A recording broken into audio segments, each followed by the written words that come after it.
Hello, Wayne. How are Hello. you? Hi, I'm good. I'm good. How you doing? Fine, fine.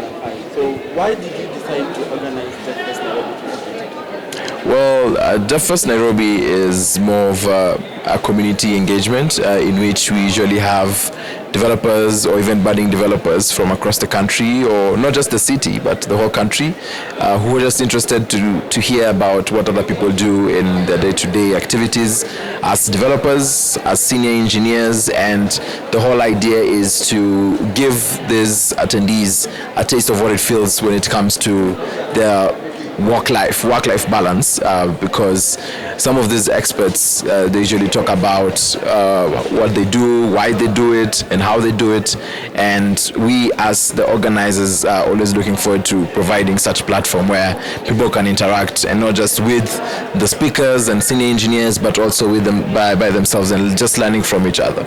So, what is your experience in comparison to the last Devfest you attended, the last physical Devfest you ever attended? Yeah, so actually the first Devfest Nairobi I attended was back in 2019, and I remember that day was raining. It was raining really hard, and we were just trying to sort out some issues that we were having, but we tried as much as possible to make sure that everyone had the best experience, because I remember I was coming in as a speaker, but I was told, like, because I have some bit of experience with organizing events, why don't I just be part of the organizing team on that day? And so that was the day I picked up the mantle to become part of the organizing team of GDG Nairobi. Yeah. So, what are the challenges that we faced at this event? You know that everything we must face some challenges. So, what are some of the significant challenges that we faced at this Devfest?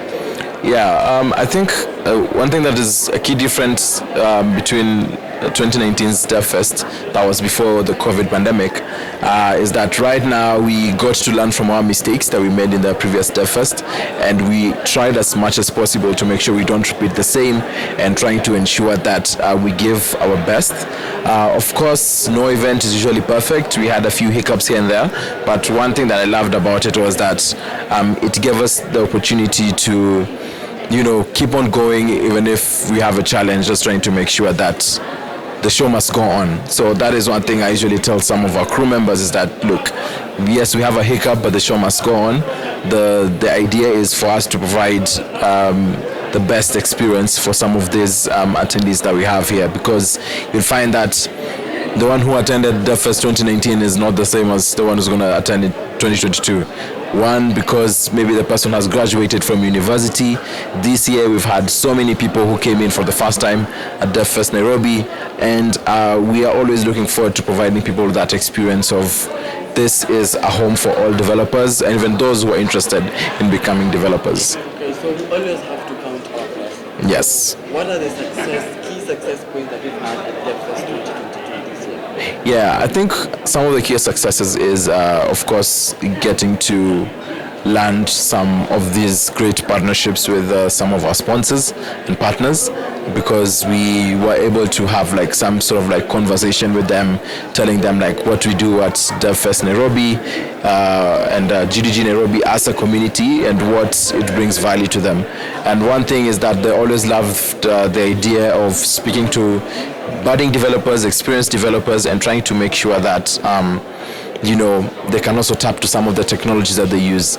And apart from just the partnerships, is that, again, learning from the mistakes that we made back in 2019, we really made great progress from it, and I think that's one of the things that I'm really grateful for. Okay, so you are an expert in Angular. Yes. You are a GDG organizer for Nairobi, and you also work in the tech ecosystem. Yes. Yet you still have time to give to communities and also have a balance between work and life. So how do you manage that? Yeah, I think this has got to do with the fact that I myself am a product of community, because I remember my first event that I attended was an event of 3 people where we were being taught how to write Android code, and we were told like, hey, this is what our community is all about.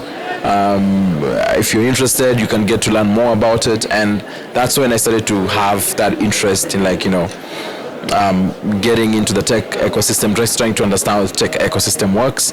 And so after that, through a series of opportunities that I've had to lead even technological communities back in my university, even in this tech ecosystem here in Kenya, I've been able to learn a lot about myself, at the same time also to teach others.